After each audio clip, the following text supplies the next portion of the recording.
In the 20th century, the situation in the world was unstable and many countries, realizing the inevitability of military action, created hundreds of new models of weapons and military equipment.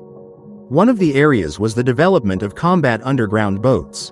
In 1904, inventor Pyotr Raskazov published an article in an English magazine about a self-propelled capsule that could move underground. Soon, the drawings of this capsule ended up in Germany, and Raskazov was shot. The first underground self-propelled vehicle was created in the early 1930s by the Soviet engineer Trebelev. In order to create an underground boat, Trebelev's team used X-rays to study the biomechanics of the movements of a mole placed in a box with earth. The operating principle of the underground boat, submarine, was largely copied from the movements of a mole digging a hole. The submarine moved underground due to a drill, an auger and 4 sternjacks, which pushed it like the hind legs of a mole. The mechanisms were driven by electric motors, and power was supplied via a cable from the surface of the earth. Due to a number of shortcomings and frequent breakdowns, the project was closed, and in 1933, Trebelev, like many Soviet scientists of that time, was accused of spying for Germany and shot.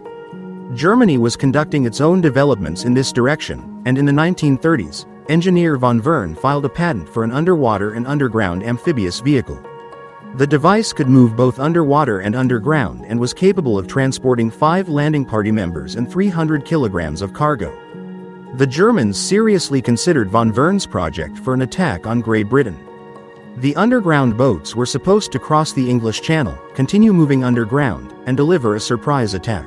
But Goering, who led the Luftwaffe, dissuaded Hitler from this idea and convinced him that it was easier to defeat the British by bombing, and as a result, von Wern's underground boat was abandoned. In 1934, engineer Ritter presented a project called the Midgard Serpent. This machine was supposed to move on land and on water, as well as underground and underwater. It was 500 meters long, weighed 60,000 tons, and had a crew of 30 people. The Midgard Serpent was intended to destroy strategic objects in France, Belgium, and Great Britain, but the project was not implemented due to its high cost. After the end of the Second World War, the drawings for these developments went to the Soviet Union, but work on their implementation began only in the 60s with the rise to power of Khrushchev, who liked the idea of getting the imperialists out from under the ground. In Crimea, near the village of Gromovka, a secret plant for the production of underground submarines was built, and in 1964 the first Soviet submarine with a nuclear reactor, the Battlemole, was released.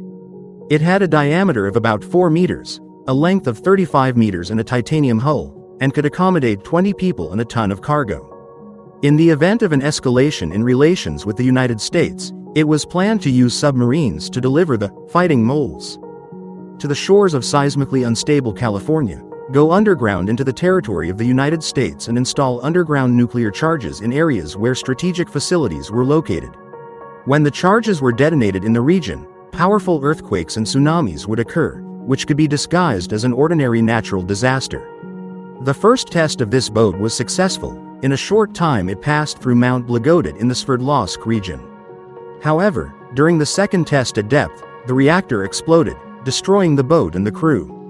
Due to radioactive contamination, they did not dig it up, and the project was put on hold. It is unknown whether underground submarines are being developed today, but given the current situation in the world, it should not be ruled out. Subscribe to the channel. There will be much more interesting things ahead.